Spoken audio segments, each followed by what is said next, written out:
재건축 재개발한다고 갈아엎고 참 멋이 없다 뭐 이렇게 생각할 수도 있고 그럴 수 있어요.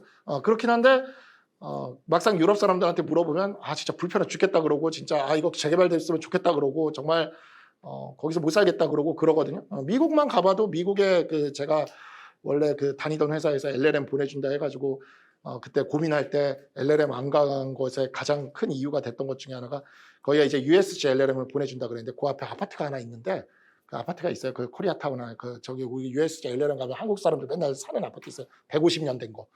그 아파트 가보서 항상 거기서 사는데 거기서 살던 사람들 얘기 들어보면 쥐가 이만한 게 나오고 바퀴벌레 손바닥만한 거 나오고 뭐 그냥 위에서 우당탕탕 하면 그냥 쥐가 돌아다니는구나 그러고 살아야 된다는 거예요. 그래서 내가 야 그걸 어떻게 사냐고 내가 그랬더니 그래도 뭐 그런 데서 살면서 롱비치에서 사진 찍어서 올리고 막 이러는 거 보면서 이렇게 되게 부해 보이지만 사실 알고 보면 맨날 쥐랑 살고 있고 맨날 그게 아파트가 150년이 됐다는 거예요. 내가 그래서 아니 150년 된 아파트를 재건축을 하는 거 뭘 하는 거냐.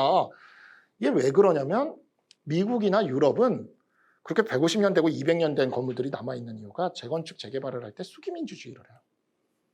그 지역 주민들이 다 합의를 볼 때까지 재건축 재개발을 할 수가 없어요.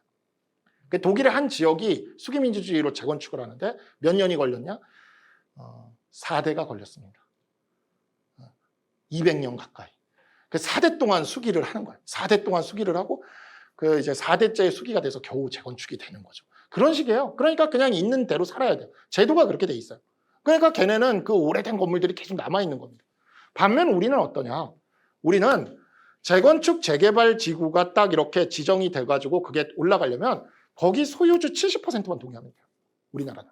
우리나라 도정법은 그렇게 돼 있습니다. 소유주 70%만 동의를 하면 돼요. 그럼 30%는 동의 안 해도 무조건 퇴거하고 재건축 재개발 참여해야 됩니다. 근데 그 30%의 입장에서는 되게 억울할 수 있어요. 이 지역이 되게 슬럼가인데 내가 마침 내 집만 리모델링을 했어. 근데 갑자기 재개발하겠대. 나 작년에 리모델링 했는데 그러면서 그 리모델링 한 가격 쳐주나요? 안 쳐줘요. 우리나라는 완전 보상이 아니거든요. 안 쳐줘. 그러면 이거 자기 리모델링 가격 다 날려야 되는 거야. 그럼 그런 사람들이나 아니면 여기서 대대로 가게를 해오던 사람이야. 근데 갑자기 여기 밀고 주상복합으로 올라가니까 너는 그 밑에 상가 한 동에 한 호수에 들어가. 내가 여기서 전통적으로 백년 넘게 장사하던 우리 집안에 하던 집인데 그거를 그냥 상가에 아무 개성도 없이 들어가라고? 나 못 들어가. 해도 70%를 못 막으면 그 사람은 나가야 되는 거야. 그래도 집주인들은 뭐 가격이 올라간다 하면 그래도 협상해서 나갑니다. 근데 세입자들은 진짜 못 참는 거예요. 세입자들은 왜냐면 거기 들어와가지고 막 인테리어하고 단골들 만들어 놓고 다 이렇게 살았는데 갑자기 그냥 재건축한다고 재개발한다고 나가라 그러면 그 재개발 재건축 기간 동안에 단골들 다 뺏기죠. 장소 옮긴다고 거기서 장사가 다 잘 될 거라는 보장도 없죠. 그동안 여기 권리금 내고 들어왔는데 권리금 다 날라가죠. 인테리어 비용은 어떡하며 그냥 그거 하나도 안 남는 거예요. 그러면 그 임차인들이랑 거기에 반대하는 30%의 소유주들은 싫은 거예요. 그러니까 어떻게 합니까? 버티는 겁니다. 그러니까 어떻게 해요? 공권력이 투입되는 거예요.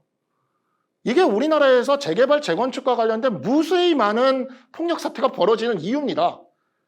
우리 법이 그렇게 돼 있어요. 법이 그렇게 돼 있으니까. 그래서 덕분에 우리는 이렇게 최첨단의 신식 건물들로 가득한 미래 도시 같은 서울에서 사는 거예요. 법이 그렇게 돼 있으니까. 만약에 법이 그렇게 안 돼 있고 미국과 유럽처럼 수기민주주의로 법이 돼 있었으면 그냥 옛날에 그 50년대 그 한국전쟁 때 서울 모습이 그대로 유지돼 있을 겁니다. 외곽으로만 높은 빌딩이 올라가고. 그 프랑스 파리 가보면은 그 중앙부에는 전부 옛날에 나폴레옹 30대 건물이 있고 저쪽 외곽에 가면 라데팡스에 가야지 거기 빈자리에 고층 건물을 올리고 있잖아요. 걔들이 왜 에펠탑 주변에 그 요지에 안 올리고 거기 갖다 올릴까? 법이 그렇게 돼 있어요. 수기민주주의 때문에 걔들은 재개발, 재건축을 할 수가 없어요. 임차인 한 명이라도 반대를 하면 그 30% 소유주 중에 누구라도 반대를 하면 그걸 할 수가 없는 겁니다. 그러니까 그렇게 운영이 되는 거예요. 그냥 100년, 200년 가는 거예요, 건물 그냥. 100년, 200년 가도 건물이 무너지진 않거든요. 낡지. 그냥 낡은 건물에서 계속 사는 거죠. 그럼 우리는 어쩌다 한번 가면서 정말 전통을 중시하고 뭐 아니에요. 법이 그렇게 돼 있는 거예요. 걔들이라고 용적률을 올려가지고 높은 빌딩으로 올리고 파리, 런던 이런 데 얼마나 그 사람들이 핫플레이스 중에 하나인데 뉴욕 이런 데 핫플레이스 중에 하나인데 그렇게 올려가지고 재산가치 뻥튀기 하고 싶지 않겠습니까? 근데 우리는 그걸 가능하게 한 법제도를 몇십 년 동안 운영을 해왔고 걔네는 그게 안 되는 법제도를 몇십 년 동안 운영을 해온 겁니다. 그래서 우리나라에서 한때 수기민주주의가 굉장히 인기를 끌고 뭐 유입을 하네 마네 막 이런 얘기가 나오지만 우리나라에서 그걸 도입한다 그러면 이런 지금 현재 이런 도시나 이런 쾌적하고 현대적인 이런 풍경을 포기할 각오를 해야 되는 거예요. 그러니까 우리는 다수결을 선택한 거죠. 걔는 수기민주주의를 선택을 한 거고. 그래서 수기민주주의의 문제점이 바로 뭐에 있냐면 가의 니은에 있는 만장일치의 문제점이랑 일맥상통합니다. 결국 수기민주주의는 수기를 통해 만장일치할 때까지 기다리자는 소리거든요. 그래서 보면 만장일치를 하자 그러면 우리나라 사람들 다 싫어해요. 무슨 소리야, 한 명만 반대해도 안 될 텐데. 수기민주주의가 그거라니까요. 모두가 동의하는 그 방안을 찾을 때까지 끊임없이 수기하고 토론하고 대화하고 타협하고 합의 보자는 거예요. 근데 문제는 수기민주주의가 아무리 바람직한 것이라 해도 국가의 운영이라는 게 수기민주주의로 되는 게 있고 안 되는 게 있어요.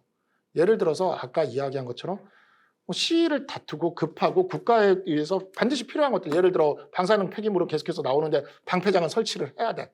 근데 수기민주주의로 결정하라 그러면 어디가 그걸 받아들이겠습니까? 안 하겠죠. 그러면 수기민주주의로는 그런 걸 결정할 수가 없어요. 당장 그게 나타났던 현상이 수기민주주의로 무언가를 결정하겠다고 했었던 지난 정권 초기에 원자력 발전소 폐기와 관련돼서는 수기민주주의로 합의가 어느 정도 이루어졌죠. 왜 이루어졌습니까? 그거는 미래형으로 할 수가 있었거든요. 친환경 에너지를 개발하고 친환경 에너지가 개발될 때까지는 일단 현조라는 원자력 발전소 쓰다가 친환경 에너지가 충분히 개발되면 그때 원자력 발전소 폐기 수준으로 갑시다. 이걸 합의 안 해줄 사람이 누가 있습니까? 친환경으로 가자는데. 그리고 또 그 조건도 원자력 발전소를 대체할 때까지 기다려주자 그러니까 다 합의가 가능한 거죠. 이런 건 합의가 돼요. 공동의 목표라는 것과 미래의 그런 것과 충분한 중간에 과도기적 단계가 존재하면 수기민주주의로 합의를 할 수가 있습니다. 하지만 입시제, 그리고 한번 성공했다고 그 다음에 입시제도 수기민주주의를 돌렸더니 어떤 일이 벌어졌어요? 엄청나게 싸움이 붙은 거죠. 정시비율 올리냐 수시비율 올리냐 이거 가지고 엄청나게 싸움이 붙어서 결국에는 거의 마지막에 투표를 했는데 투표도 거의 근사하게 나오고 아주 정말 반반쯤 나와가지고 이거 뭐가 우세하다라고 얘기하기가 힘들게 결과가 나왔어요. 그러니까 누구는 자기 자녀든 손자든 정시가 유리하고 누구는 자기 자녀든 손자든 수시가 유리한데 이들 사이에서 무슨 수기와 합의와 타협이 되겠습니까? 쌈만 나지. 그죠? 그러니까 수기민주주의는 이 문제의 첫 번째 대답으로는 하실 수 있겠지만 그래서 이 합의가 안 날 텐데 이처럼 백대빵인 상황에서 합의가 안 날 텐데 그럼 어쩔 거냐라는 이 질문을 피할 수가 없을 거예요. 피할 수가 없을 거예요. 그 아마 그 수기민주주의로 답변을 준비하면서도 여러분들이 다 느끼셨을 겁니다. 그 반드시 피드백 질문도 나올 거고 그걸 내가 막을 방법은 없을 것 같다. 근데 그렇다고 그냥 무조건 그냥 우기면서 간다? 쉽지 않아요. 쉽지 않아요. 끝까지 버텨도 끝까지 못 버티잖아요. 못 버텨요. 계속 밀어붙이면 대안을 준다라던가 대안 없으면요 뭐라던가 뭐 하면 뭐 없으면요 라던가 이제 양자간의 결정밖에 못하면요 라던가 이렇게 얘기를 하는 거예요. 여러분들이 주의해야 되는 것 중에 하나가 뭐냐면 이 면접에서 물어보는 문제들이 있어요. 가타부타 이렇게 딱 물어볼 때 그에 대한 답변을 준비하세요. 괜히 저기 하겠다고 문제 밖으로 나가가지고 이거 전체 질문이 조금 이상한 것 같습니다. 이런 얘기 하지 말고 애초 이 틀을 짜놓고 물어보는 거예요. 그 안에서 최선의 정답을 찾아가는 그 과정을 보는 거예요. 그렇기 때문에 그 대답을 회피하면서 그냥 질문 자체를 부정하는 형식으로 갈 필요는 없습니다. 그건 오히려 안 좋은 인상을 줘요. 최대한 그 안에서 답을 찾도록. 그래서 계속 몰아넣습니다. 그걸 어떻게 이 과정을 극복하는지가 테스트 요소니까. 여러분들이 수기민주주의를 선택하든 다수결을 선택하든 이건 별로 관심이 없어요. 그냥 어떤 과정을 거쳐가는가가 평가 요소인 거예요. 자, 그러면 이제 다음